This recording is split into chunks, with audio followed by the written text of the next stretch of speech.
En las elecciones del pasado domingo en Brasil, los partidos de centro y centro-derecha consolidaron su dominio sobre gran parte de los municipios del país. Con más de 150 millones de brasileños habilitados para votar, más de 5.500 ciudades eligieron a sus próximos alcaldes, vicealcaldes y concejales en unos comicios que han puesto a prueba tanto al Partido de los Trabajadores, el PT, como al bolsonarismo. El gran ganador de la jornada fue el Centrão, el tradicional grupo de partidos de centro y centro-derecha que logró imponerse en alcaldías clave. Mientras tanto, los candidatos respaldados por el expresidente Jair Bolsonaro tuvieron un desempeño desigual. Su partido liberal logró victorias en 2 capitales estatales y avanzó a una segunda vuelta en 9 ciudades. Olá, tudo bem? En San Pablo, el centro económico del país, su aliado Ricardo Nunes lideró los resultados con el 29,4% de los votos, superando por un estrecho margen al izquierdista Guilherme Boulos, quien obtuvo el 29%. É fundamental o Boulos não levar.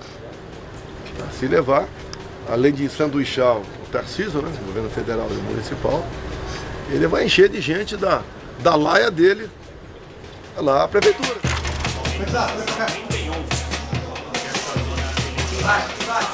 Sin embargo, la gran sorpresa fue el ultraconservador Pablo Marçal, que con un 28,1% quedó fuera de la segunda vuelta, pero emergió como una tercera opción. A força eleitoral que a centro-direita colheu nas eleições municipais, elas vão começar a construir um projeto alternativo para rivalizar com o governo Lula lá em 2026. Na minha leitura, a economia vai ser chave para a gente ver o nível de sucesso que o presidente vai ter em lidar com essa centro-direita com força cada vez maior. Dá para juntar muita gente e construir uma coisa melhor para o Brasil. En Río de Janeiro, el centrista Eduardo Paes fue reelecto con una victoria contundente, obteniendo el 60,4% de los votos. Su principal oponente, Alexandre Ramagem, candidato respaldado por Bolsonaro, alcanzó apenas el 30,8%. La región sureste de Brasil, donde se encuentran ambas ciudades, representa el 43% del electorado. El 27 de octubre se realizará una segunda vuelta en municipios con más de 200.000 electores registrados, donde, como en San Pablo, ninguno de los candidatos obtuvo la mayoría absoluta en las elecciones. A minha expectativa é que o próximo prefeito, o prefeito de São Paulo, consiga cumprir as suas promessas, né, no plano de campanha e consiga gerir São Paulo para todas as esferas da sociedade, né, tanto a classe trabalhadora, tanto os outros, as empresas e tudo mais. En tanto, los resultados electorales locales tendrán un impacto directo en las alianzas del Congreso, claves para definir el liderazgo de la Cámara de Diputados y del Senado a principios del próximo año. Sin embargo, las consecuencias podrían ser aún más profundas de cara a las elecciones presidenciales de 2026. Se espera que Lula da Silva, cuya popularidad ha caído en su tercer mandato, se postule nuevamente para la reelección. E tem agora a fake news, tem agora a quantidade de mentiras, tem agora a quantidade de provocações, tem agora o surgimento de candidatos que não têm nenhum compromisso com ninguém, a não ser provocar, a não ser falar mentira, a não ser falar fake news, a não ser inventar histórias como vocês têm acompanhado pela imprensa. Por su parte, Jair Bolsonaro, inhabilitado para ejercer cargos públicos hasta 2030 por difundir información falsa sobre los comicios de 2022, no podrá competir. El panorama abre interrogantes sobre la dirección que tomará el electorado brasileño en las próximas elecciones, en un contexto marcado por el avance de los partidos de centro y derecha.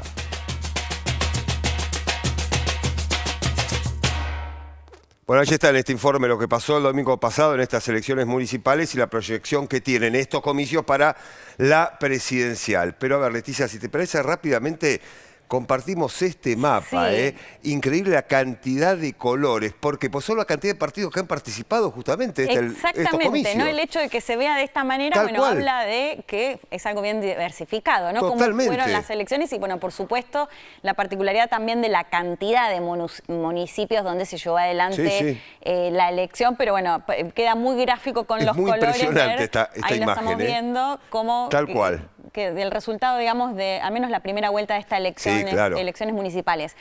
Pablo, si te parece, arrancamos con el resto de los datos, porque decíamos, la cantidad de municipios en disputa, 5.569, ¿no? La particularidad de un país tan grande como Brasil. Y vos mirá la cantidad de partidos que participaron en los comicios del domingo pasado, 33. Claro, por eso tantos colores, ¿no? Por eso tenemos este mapa. También habla de que ninguno ganó de manera masiva. Tal cual. Electores, 155 millones. Bueno, lo decíamos también, municipios con más de 200.000 habitantes y segunda vuelta, 103. Para el PT, para el Partido de los Trabajadores de Lula, ganó en 2 municipios de más de 200.000 habitantes. Bueno, y esto sucedió con el Partido Liberal del exmandatario Bolsonaro, ganó en 10 municipios de más de 200.000 habitantes. Bueno, esto ha sucedido el domingo pasado en Brasil. Lo decíamos, por supuesto, los resultados también podemos empezar a pensar y analizar que son una proyección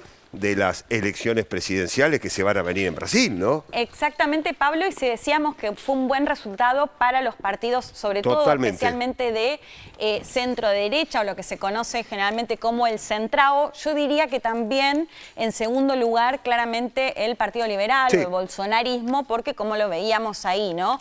La cantidad de municipios, al menos 10 de ciudades grandes. De más de 200.000, claro. En comparación con los que apoyan a Lula o del PT, del Partido de los Trabajadores, que eran 2 ciudades. De todas formas, hay en algunos casos una segunda vuelta que va a ser el 27 de octubre y ahí también posiblemente el bolsonarismo se quede con varias ciudades grandes, ¿no?, que pasan a una segunda vuelta. Bueno, por supuesto, una de ellas, la más relevante, es San Pablo, que es la que nos ha dado esas imágenes en los debates donde se arrojaron una silla que había surgido, de hecho, un candidato que al final no pasó al balotaje, estamos hablando de Pablo Marçal, pero que sí generó, fue un fenómeno, si se quiere, de esta campaña, porque tenía la particularidad de tener una postura, si se quiere, parecida a la de Bolsonaro, pero un poquito más exóticas sus propuestas. Y de hecho, bueno, un temor que había generado dentro del bolsonarismo, si había una derecha más de ultraderecha que pudiera pasar al balotaje en San Pablo. Esto finalmente no sucedió y, bueno, según los resultados, posiblemente sea el candidato del bolsonarismo el que gane, más allá de que no es el candidato directamente, pero sí lo apoyan desde el bolsonarismo. Leticia, a ver, con los resultados de esta elección municipal del domingo pasado, con los resultados del PT, del partido de Lula da Silva, ¿qué primera lectura se puede hacer? Bueno, no tuvo una muy buena elección en ese sentido, que no es lo que por ahí se ve en el resto de las políticas, a menos de lo que tiene que ver con el gobierno de Lula da Silva, pero bueno, son estas elecciones que muchas veces acá les decimos medio término, ¿no?, que se analizan, por supuesto, en ese contexto, y lo decíamos, que también se analizan sobre todo en las elecciones del 2026 y qué figuras van a surgir ahí, porque es un Lula da Silva que, recordemos, está en un tercer mandato, que había dicho en su momento que él no iba a presentarse más, que dice que lo hace para ganarle a Bolsonaro, que bueno, finalmente fue lo que sucedió, pero lo más probable es que ya, digamos, ni Lula, por un lado, va a estar en la elección, posiblemente en la próxima elección. Así como una reelección, 2026, que no se presentaría una reelección. Claro, no lo sabemos, pero es lo más probable. Y por otro lado, un Bolsonaro que está inhabilitado. Es decir, 2 figuras claves que no estarían en las boletas del 2026, ¿no? Entonces, por eso se tornan, recordemos que Bolsonaro está inhabilitado políticamente, sobre todo por haber puesto en duda el sistema electoral, es investigado por otras causas que tienen que ver con las denuncias, incluso cuando ganó Lula da Silva, o incluso lo que tiene que ver con las fake news, entre otras investigaciones, pero el motivo de la inhabilitación, al menos lo que sostiene la justicia brasileña, era con el hecho de haber puesto en duda el sistema electoral de Brasil. Pero lo que quiero remarcar es que estas 2 grandes figuras no estarían en el 2026. Entonces, por supuesto, estas elecciones municipales estarían generando los futuros candidatos, ¿no? Exactamente, ¿no? De ver cómo quedan posicionados los partidos y quiénes, sobre todo, quedan posicionados como posibles presidenciables. Bueno, y estas elecciones municipales, por supuesto, como decíamos con Leticia, sirven para una proyección de la próxima elección presidencial. Interesante lo que remarcaba Leticia, ya ni Bolsonaro ni Lula van a estar participando. Todo indica eso, ¿verdad? Todo indica eso. Hay que ver porque sabemos que algunas cosas falta aún, pero de estas elecciones municipales del domingo pasado saldrán los candidatos que estarán compitiendo por la presidencia de Brasil. Sí. Nada más y nada menos. O sea, tienen una importancia realmente extraordinaria estas elecciones municipales, porque el votante ya empieza a pensar en qué candidato voy a estar votando en 2026. Sí, ¿no? Para cerrar, Pablo, bueno, está bueno esto que marcás, bueno, no estaría ninguno de los dos, ¿no? Porque había una teoría que sí podría llegar a cambiar los jueces de la Corte, y que se puede llegar a dar una marcha atrás en una semana en la que uno de los jueces muy claves, que considero casi el enemigo, Alexandre de Moraes, por Bolsonaro, que tuvo esta disputa con Elon Musk y X, que finalmente, bueno, pagaron la multa y van a volver a usar la red social. Muy bien, recorremos ahora el mundo. Más noticias, luego Félix Taylor le adelanta lo que viene. A 2 semanas de la cumbre de los BRICS, el Kremlin confirmó la llegada de 24 líderes mundiales al encuentro que se desarrollará en Kazán entre el 22 y el 24 de octubre.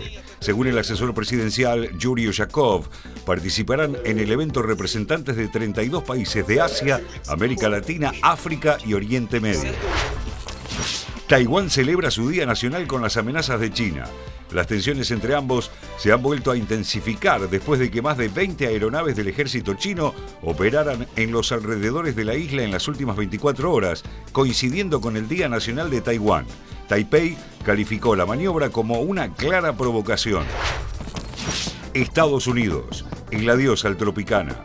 Las Vegas se despidió de uno de los símbolos con una implosión que redujo a escombros el último edificio de la mafia en la Franja de Las Vegas, conocida en inglés como Strip.